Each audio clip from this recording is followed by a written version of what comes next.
Bismillahirrahmanirrahim. İnnel hamdelellahi nahmeduhu ve nestainuhu ve nestağfiruh ve na'udzu billahi min şururi enfusina ve min seyyiati a'malina. Men yehdihillahu fela mudille leh ve men yudlil fela hadiye leh. Eşhedü en la ilahe illallah vahdehu la şerike leh ve eşhedü enne Muhammeden abduhu ve rasuluhu. Amma ba'd. Yaşadığımız bu dünya həqiqətən insana qəribə gəlir. Və bu dünyada gördüklərimiz, eşitdiklərimiz insana bəzən fikirləşməyi vadar edir. Və insan bu dünyada o qədər şeylər görür ki, o qədər şeylər qarşılaşır ki,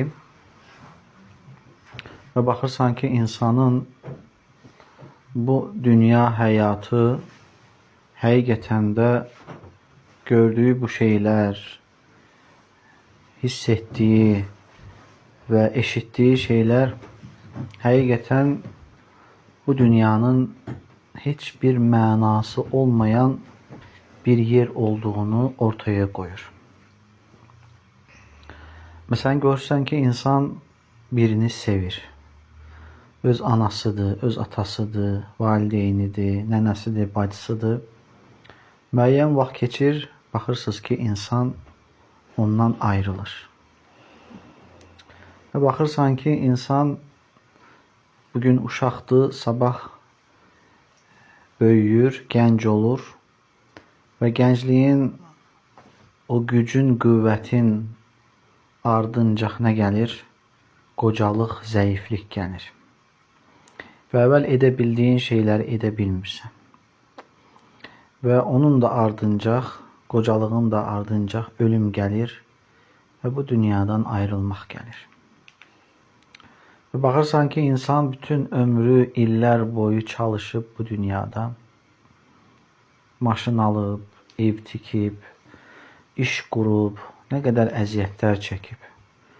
Və baxırsan ki, İnsan nə qədər əziyyət çəkməsinə baxmayaraq, əlində olduğu o qədər neymətləri bu dünyada tərk edir və onun yaxınları və bəzən də heç istəmədiyi, onu sevmədiyi insanlar onu aparırlar, dəfn edirlər və indiyə qədər çəkdiyi əziyyət, tikdiyi ev və borc və başqalarının haqqına girməsi, vurması, yıxması hamısı onun boynunda qalır.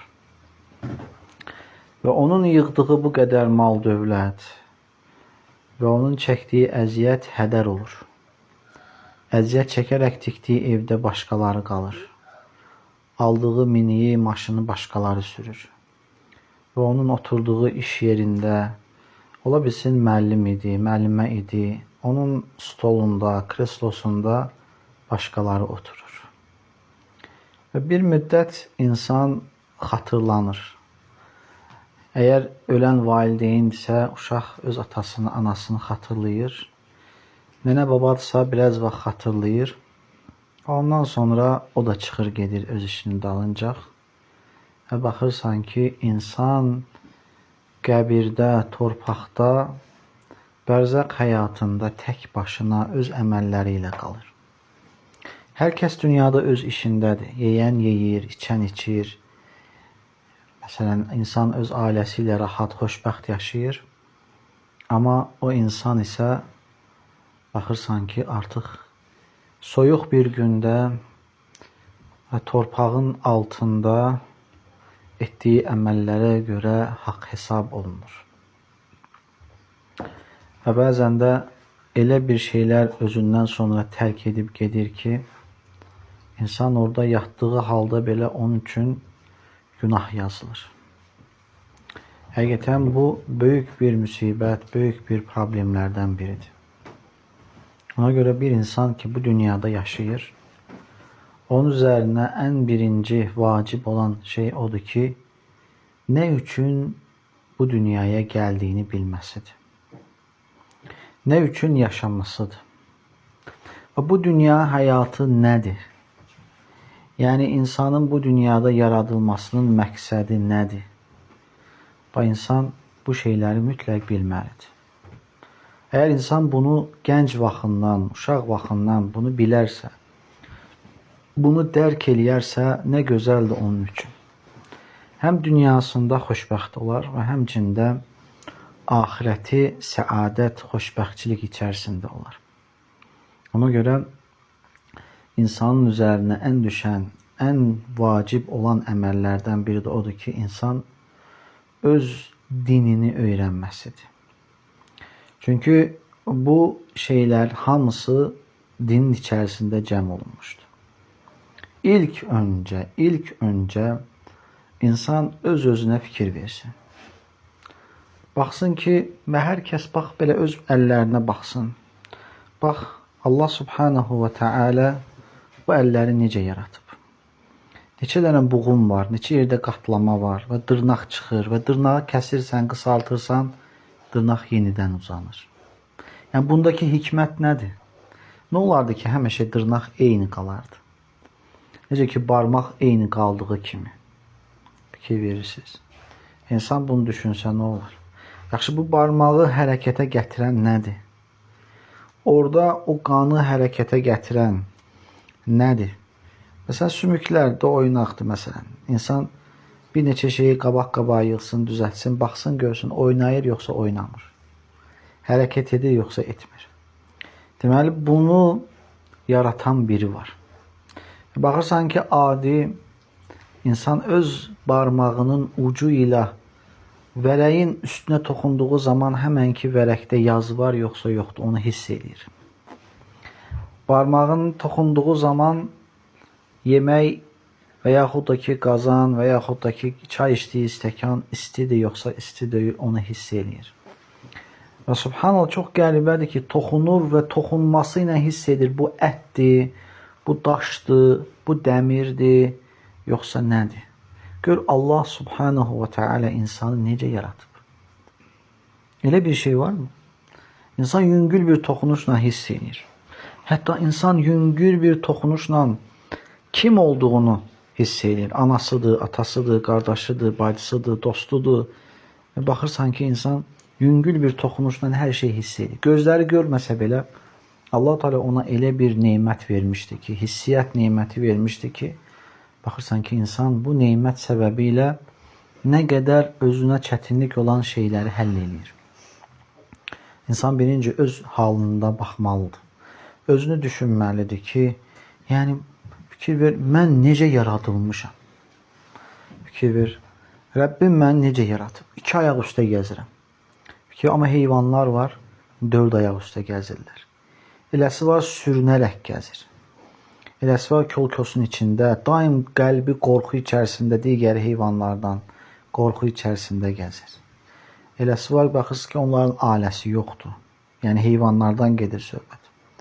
Yəni, baxırsınız ki, yəni Allah-u Teala digər məxluqlar, yaradılanlar içərisində Allah-u Teala insanı necə izzətli etdi. Yəni, bunu Allah-u Teala boş yerə mi etdi? Baxırsınız ki, nə qədər neymətlər varsa, Allah Teala bu neymətləri bizim xidmətimiz üçün yaratıb. Misal üçün, bu boyda günəş, subhanallah, bu qədər əzəmətli bir günəş, əzəmətli bir məxluq, bilirsiniz, insan üçün xidmət etdiyini. Baxın, bu boyda günəş çıxır, o günəş səbəbi ilə insan bədənində mikroblar ölür, insanın cildinə nə qədər faydası var. Və həmçinin insan onunla istinir və onun səbəbi ilə yerdən bitkilər çıxır, meyvələr yetişir. Subhanallah. Fikir verin, nəyə xidmət edir? İnsana xidmət edir. Və gecə olur, fikir ver, gecə Allah-u Teala yeryüzünü zülmətə bölüyor. Fikir ver, insan gecə istirahət edir. Və bunun kimi nə qədər faydaları var. Bu qədər gördüyümüz heyvanlar var.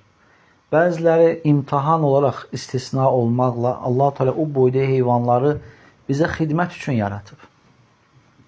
Atı bizim minməyimiz, onun gücündən istifadə etməyimiz, onunla müəyyən məsafəni getməyimiz və həmçinin işlərimizi görməkdə bizə yardım üçün, bizim üçün nə edib?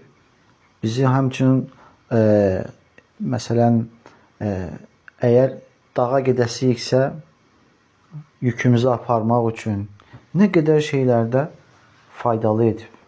Hətta ətini belə bizim üçün halal edib. Fikir verin. Və həmçinin onu bizə tabe edib. Baxırsınız ki, atı çağırırsan, at gəlir. Atın belinə minirsən, səni istədiyi yerə aparır. Fikir verdiniz. Və həmçinin mal, qara, qoyun, quzu. Yenə Rəbbimiz onları bizim üçün, bizim xidmətimiz üçün. Bax, birincisi onların sütünü bizə ikram edib. Heç malı görmüsən, özü sütünü yesin. Öz sütünü içən mal görmüsünüz? Ola bilər. Amma malın qidalanması öz sütü ilə deyil. Allah da malın qidasını başqa şeydə qoyub. Amma o sütü bizim üçün, insanlar üçün verib. Fikir ver, bu da məyər insanlara Allahın olan bir hörməti deyilmi, izzəti deyilmi? Fikir verin, onun südündən faydalanırıq. Və həmçinin onun nəcisindən, kübrəsindən, nədir, çıxıntısından bitkilərin daha yaxşı yetişməsi üçün faydalanırıq. Və həmçinin onun dərisindən paltarlar, ayaqqabılar tikirik. Və həmçinin onun buynuzundan yenə həmçinin faydalanırıq.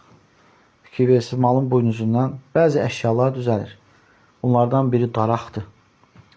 Daraq düzəldilir. Və həmçinin o vaxtında hicamə üçün müəyyən alətlər düzəldilib. Və bugün də bəzi əşyalar malın, heyvanın buynuzundan düzəldilir. Və həmçinin onun piyindən, yağından yenə insanlar faydalanır. Onun ətindən yeyərək yenə biz faydalanırıq. Və həmçinin keçdik qoyuna, qoça, o da həmçinin.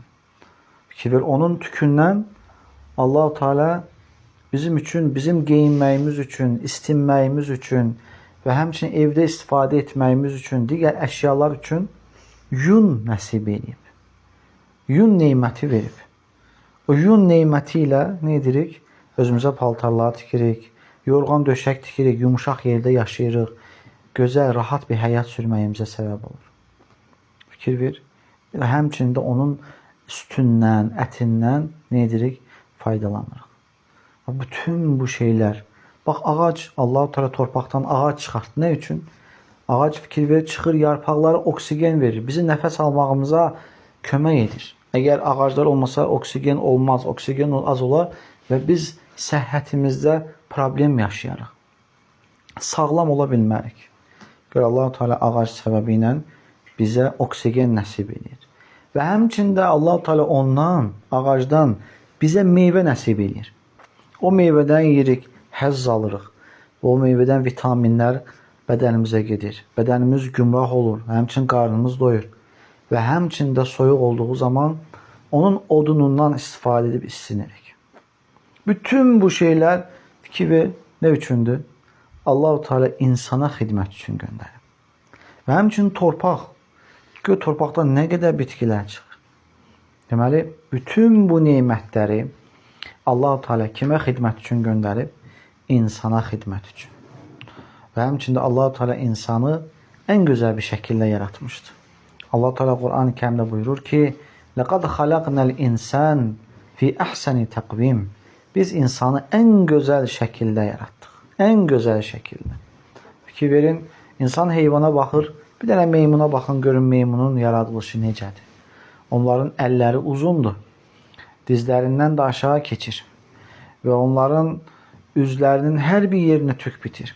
Bütün bədəninə hər bir yerinə tük bitir. Amma Allah-u Teala insanı izzətləndirdi. Baxın, ona necə gözəl bir şəkil verdi.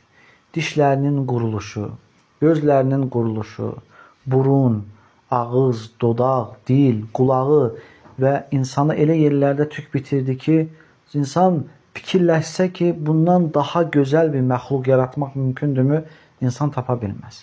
Və Allah-u Teala insanı ən gözəl bir şəkildə həm xəlqini, yaradılışını etdi və həmçinin də Allah-u Teala onu izzətləndirdi, hörmətli etdi. Fikir versəz, Allah-u Teala insanı həm quruda daşıdı. Fikir ver, minik vasitəsilə, at vasitəsilə və digər miniklər vasitəsilə insan baxırsan ki, minik üzərində nədir? Daşınır. Kimsə insanı daşıyır. Və həmçinin Allah-u Teala insanı suda olduğu zamanda yenə onu daşıdı. Necə? Gəmilər vasitəsilə. Allah-u Teala gəmləri bizə həvalə elədi. Gəmləri biz idarə edirik. İstədiyimiz yerdən istədiyimiz yerə gedə bilirik. Və həmçində Allah-u Teala bugünkü gündə, müasir gündə hava, yəni təyyarələri bizim üçün, bizim xidmətimizə verdi. Çünki bütün şeylər nədir? Allah-u Teala insanın xidmətinə vermişdi. Bu da Allah-u Teala'nın insanı nə qədər əzəmətli və insana nə qədər hörmət qoyduğunun bir dəlilidir, bir sübutudur. Amma insanı nə üçün yaratmışdı? Baxdığımız, gördüyümüz hər bir şey göstərir ki, bütün şeylər insana xidmət üçündür. Bəs buradan bir dənə məsələ çıxır ki, bəs insan nə üçün yaradılmışdı? İnsanın nə üçün yaradılması məsələsi var. Məyər insan yemək, içmək, keyf, oynamaq, əyləncə və sonra da ölüb getmək üçün yaradılmışdı? İnsanın yaradılmasında əsas bir məqsəd vardı. Allah-u Teala Quran-ı Kərim Zəriyyət surəsi 56-cı ayədə buyurur ki: وَمَا خَلَقْتُ الْجِنَّ وَالْإِنْسَ إِلَّا لِيَعْبُدُونَ Mən cinləri və insanları ancaq mənə ibadət etmələri üçün yaratdım. Deməli, Allah-u Teala insanı yaratmağındakı məqsədi bizə açıq-aşkar bildirməkdədir. İbadət. İbadət deyildiyi zaman insanlar bəzən fikirləşir ki, əlində təsbih bütün günü məsciddə olmalıdır. İbadət deyildiyi zaman insanlar fikirləşir ki, bütün günü Quran oxumalıdır. İbadət deyildiyi zaman insanlar elə fikirləşir ki, bütün günü məsciddə olub namaz qılmalıdır. Bütün günü oruç tutmalıdır. Bəli, bunlar da ibadətdir. Amma şərt deyil ki, insan ibadət deyildiyi zaman ancaq bu şeyləri fikirləşsin. İbadətin bir tərifi var. Allahın sevdiyi, razı qaldığı söz və əməllərə həm insanın daxilində və həmçində insanın zahirində görünən bütün söz və əməllərə ibadət deyilir. Məsələn, insanın başqa bir müsəlmanın, başqa bir insanın üzünə gülməsi ibadətdir. Balaca bir uşağın başına əl çəkməyin ibadətdir. Valideynə yaxşılıq etməyin ibadətdir. Ac bir heyvana su verməyin ibadətdir. Yemək verməyin ibadətdir. Və çətinlikdə olan bir insana yardım etməyin ibadətdir. Ola bilsin ki, yaşlı bir insanla çəkə bilməyəcək yükü var. Onun yüklərini götürüb ona kömək etməyin ibadətdir.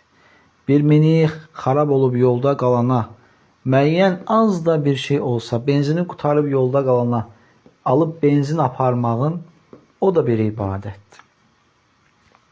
İnsana düzgün bir yolu göstərməyin, o da ibadətdir. Ola bilsin, qonaq gəlib, hara gedəcəyini bilir, amma yolu tanımır. Və sənin onu düzgün bir yola yönətməyin, bu da bir ibadətdir. Və yeməyə başladığın zaman Bismillah deməyin, qutardığı zaman Bismillah, Elhamdülillah deməyin, həmçinin paltar geyinəndə Bismillah deməyin və evdən çıxdığın zaman Allahın adı ilə çıxmağın, evə girdiyin zaman Allahın adı ilə girməyin, bunların hamısı ibadətdir. Evdə ananın yeməkdən sonra qalan boş qabları, çikli qabları anaya kömək üçün kuxnaya aparmağın da ibadətdir. O qabları yuməyə kömək etməyin də ibadətdir. Evə suyu tədarük etməyin də ibadətdir. Həmçinin insanın öz ailəsi üçün evdən çıxıb ruzi qazanması da ibadətdir.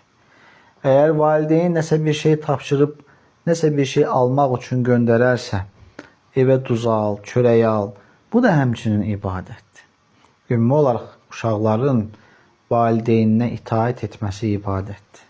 Və bunun kimi nə qədər şeylər var ki, bunlar hamısı Allahın sevdiyi və razı qaldığı əməllərdir.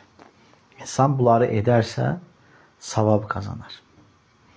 Və Allah-u Teala bizi yaratıb, bizə öz əmrlərini bizə bildirib, bizə düzgün yolu göstərən bir kitab göndərib. Çünki insan bəzən öz ağlı ilə fikirləşərsə, nəyin düzgün, nəyin səhv olduğunu dərk edə bilməz. İnsanın ağılları, necə ki insanlar üzdən baxdığın zaman fərqli olduqları kimi, ağıl cəhətdən də, düşünmə cəhətdən də eləcə fərqlidirlər. Məsələn, baxırsan ki, filan kəs özünün qonşusudur, üzünə baxıb tanıyır. Boyunun ölçüsündən, üzünün rəngindən, gözünün quruluşundan, burunun formasından, gəziliş formasından belə insan baxırsan ki, öz qohumunu, yaxınını tanıyır, fərqlənir, digər insandan fərqlənir. Eləcə də insan düşüncə baxımından da, əxlaq baxımından da, təfəkkür, dərk etmə baxımından da, zehin, hafizə baxımından da insanlar bir-birindən nə edirlər? Fərqlənirlər. Ona görə insan baxmaq lazımdır ki, Allah-u Teala bizə nəyi əmr etmişdirsə, onu etməlidir və nədən çəkindirmişdirsə, ondan çəkinməlidir. Bəzi insanlar üçün ola bilsin ki, içki yaxşı bir şey görsün. İçki içməyən kişi olmaz. Amma bəzi insanlar üçün baxırsan ki, içki içmək həqiqətən də ən pis şeylərdən biridir. Ona görə biz baxmalıyıq. İnsanın bəzisi belə deyir və bəzi insanlar belə deyir. Belə olduğu zaman bizim dönüş yerimiz, bizim həqiqəti bilmə yerimiz nədir? Allahın insanlara göndərdiyi bir düz yol. Bizə göndərdiyi düz yolu harda bildirir? Öz kitabında, Qur'anda. Və həmçinin də Peyğəmbər sallallahu aleyhi və səlləmin sünnəsində, Peyğəmbər sallallahu aleyhi və səlləmin sözlərində. Ona görə biz bir şeyin düzgün və yaxud da ki, səhv olduğunu hardan bilməliyik? Peyğəmbər sallallahu əleyhi və səlləmin hədislərinə və həmçində Allahın kitabına baxaraq biz bunu öyrənməliyik. Ona görə bizim ən birinci üzərimizə düşən şey Allahın bizdən nəyi istədiyini bilməkdir. Və ən biləcəyimiz ikinci bir şey, Allahın bizdən ən sevmədiyi şey nədir? Onu bilməkdir. Deməli, Rəbbimizin bizdən ən istədiyi şey nədir? Ona ibadət etmək və ona ibadətdə heç bir şey şərik qoşmamaqdır. Buna tövhid deyilir. Tövhid. İnşallah gələn mövzularımızda silsiləli şəkildə, davamiyyətli şəkildə tövhid dərslərinə götürəsiyik və tövhidin nə olduğunu, tövhid kəlməsinin mənası nə olduğunu, hansı kəlmədir deyə onu götürəsiyik. Və nə üçün Allah-u Teala bizdən bunu tələb edir? Fikir və Allah-u Teala insanları yaratmışdı. Onlara elçilər göndərmişdi, kitab göndərmişdi. Ancaq o elçilər vəfat etdikdən sonra, dünyasını dəyişdikdən sonra, ondan sonra gələn insanlar həddi aşmışdılar. Allahın əmrlərinə fikir verməmişdilər.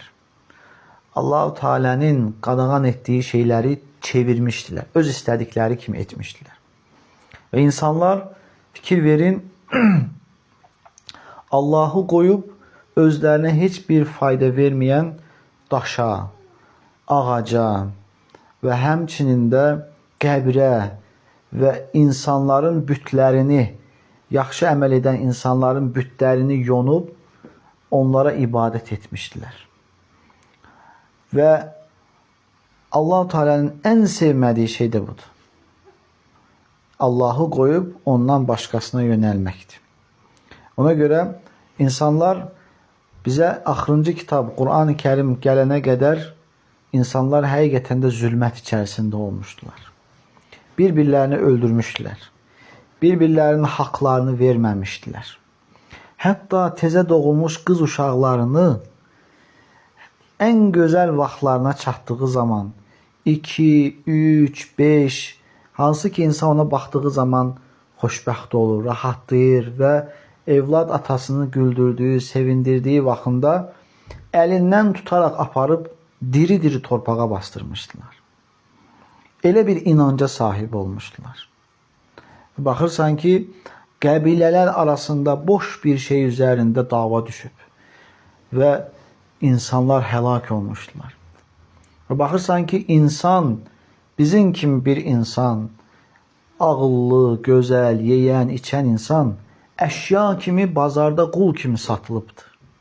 Belə bir hallar olubdur. Və insanlara heç bir dəyər verilməyibdir. Bu insandır, yoxsa ki evdəki başqa bir heyvandır, pişikdir. Hətta bəzən elə olub ki, ola bilər ki, pişiyə evdəki insandan daha çox dəyər verilib. Evdəki ata o həyətdəki kölədən, insandan daha çox dəyər verilibdir. Ona görə İslam dini gəlmişdi. Allah-u Teala bu dini bizə göndərmişdi.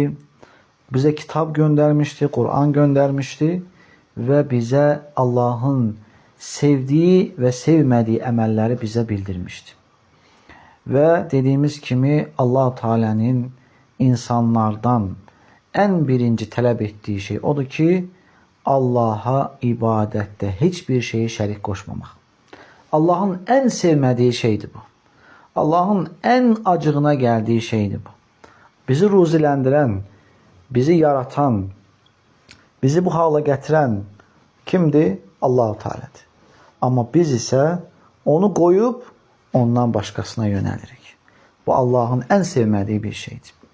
Gələn mövzularda Allahın izni ilə silsiləli şəkildə tövhid dərslərini götürəsiyik və Allah-u Teala'nın neyi qadağan etdiyini və nələrin şirk olduğunu və şirkin də nə olduğunu inşallah gələn mövzularda götürəsiyik. Allah-u Teala eşidib faydalanmaq nəsib etsin. Subhanəkəllahumma və bihamdik. Nəşhədu ən la illə ənt. Nəstəğfiruka və nətubu iləyik. Esselamu aleykum və rəhmətullahi və barakatuhu.